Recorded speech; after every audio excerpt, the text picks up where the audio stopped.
வணக்கம் தலைவா, அனைவருக்கும் வணக்கம். இன்றைக்கி நம்ம இந்த ஒரு வீடியோவில் எதை பற்றி பார்க்க போகிறோம் அப்படின்னு பார்த்தீங்கன்னா, டிசிசியோடைய அப்பாயின்மெண்ட் ஆர்டரு எல்லாத்துக்குமே வந்தாச்சா? இனியும் டிசிசியோடைய அப்பாயின்மெண்ட் ஆர்டரு மீதி இருக்கிற நபர்களுக்கு கொடுப்பாங்களா மாட்டாங்களா? அவ்வளோதானா? அந்த டிசிசியோடைய அப்பாயின்மெண்ட் லெட்ரு முடித்து விட்டாங்களா? இதுக்கப்புறம் பார்த்தீங்கன்னா அவ்வளோதான். இந்த போக்குவரத்து கழகம் பார்த்தீங்கன்னா இனி அப்பாயின்மெண்ட் லெட்ரு யாருக்குமே கிடைக்காதா? மக்கள் எல்லாருமே எதிர்பார்த்துட்டே இருக்காங்க. அந்த 750 பேர் யார் சார்? அந்த 750 பேர் யார் சார்? அந்த 800 பேர் எங்கள் மாவட்டத்தில் எல்லாத்துக்குமே போட்டாங்க. அந்த 800 பேர் யார் அவங்க அப்படின்னு எல்லாருமே கேட்குறீங்க. சந்தேகங்கள் இருக்குது. அப்பாயின்மெண்ட் லெட்டர் பெற்ற 2500 பேர் பணியில் சென்றுட்டாங்க. அவங்களுக்கு பார்த்திங்கன்னா ட்ரைனிங் வழங்கப்பட்டு வருகிறது. அவர்கள் அனைவருமே அரசு பேருந்துகள், அந்த ஓட்டுநர் பயிற்சி பள்ளி பேருந்துகள் எடுத்துகிட்டு ட்ரைனிங்கில் இருக்காங்க. மக்கள் நிறைய பேர் பார்த்திங்கன்னா தற்சமயம் ட்ரைனிங்கில் ரெடியாக போயிட்டுருக்காங்க. இருந்த போதிலும் போக்குவரத்து கழகத்தில் தற்சமயம் சில முக்கியமான காரணங்களால் அந்தந்த மாவட்டத்தில் ஒரு 20 பேர், ஒரு 10 பேர், ஒரு 8 பேர், ஒரு 9 பேர், 40 பேர் பக்கம் நிறுத்தி வச்சுருக்காங்க. ஸோ இவர்களுக்கு எல்லாத்துக்குமே மீண்டும் ஒரு வாய்ப்பு கொடுக்க போகிறாங்க. ஸோ நீங்கள் எதிர்பார்த்த அந்த தருணம் வந்துவிட்டது மக்களே.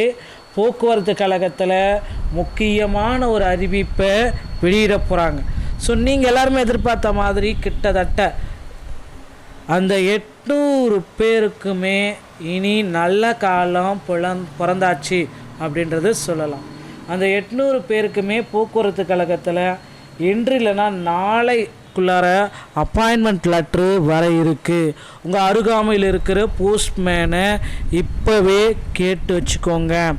கண்டிப்பாக உங்கள் அருகாமையில் இருக்கிற போஸ்ட்மேன்கிட்ட இப்போ இருந்தே சொல்லி வச்சுக்கோங்க மக்களே. உங்களுக்கு அப்பாயின்மெண்ட் ஆர்டரை போட போகிறாங்க. ஸோ அப்பாயின்மெண்ட் ஆர்டரு உங்களுக்கு போஸ்டல் மூலமாக வீட்டுக்கு வரும். ஓகேங்களா? ஸோ ஒரு வேளை வரலனா கூட பார்த்தீங்கன்னா உடனடியாக உங்கள் அருகாமையில் இருக்கிற போஸ்ட்மேனை தயவு செய்து சொல்லி வச்சுக்கோங்க. இது சொல்லலை அப்படின்னா மிஸ் ஆனால் ஒன்றும் பண்ண முடியாது. திரும்ப அப்பாயின்மெண்ட் லெட்டர் கிடைக்குமா அப்படின்றது சொல்ல முடியாது. ஸோ அதனால் போக்குவரத்து கழகத்தில் தற்சமயம் முக்கியமான அப்டேட்டுகள் வந்து கொண்டே இருக்குது. ஸோ 2026 டிஎன்எஸ்டிசியோடைய நோட்டிஃபிகேஷன்ஸ் வர இருக்குது மக்களே. அந்த நோட்டிஃபிகேஷனில் நிறைய பீப்புள்ஸுக்கு வாய்ப்புகள் அளிக்க போகிறாங்க போக்குவரத்து கழகம். ஸோ 2026 நோட்டிஃபிகேஷன் இன்னும் வரத்துக்கு இன்னும் ஒரு 20 நாள் தான் இருக்குது. ஸோ 2025 நோட்டிஃபிகேஷன் ஏப்ரலில் வெளியிட்டாங்க.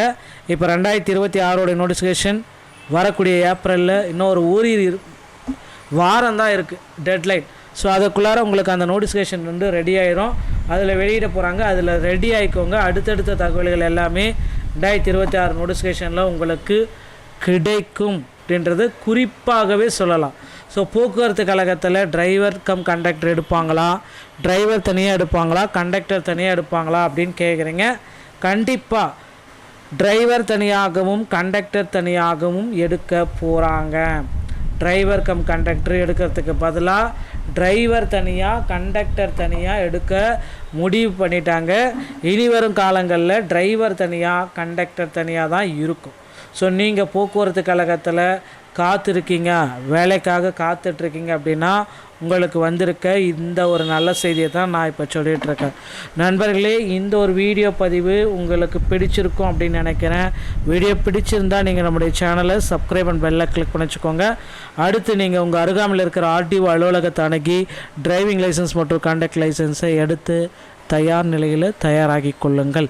இந்த ஒரு வீடியோ உங்களுக்கு பிடிச்சிருக்குன்னு நினைக்கிறேன். வீடியோ பிடிச்சிருந்தால் நீங்கள் நம்முடைய சேனலோடு இணைந்திருங்கள். நன்றி, வணக்கம், தேங்க்யூ.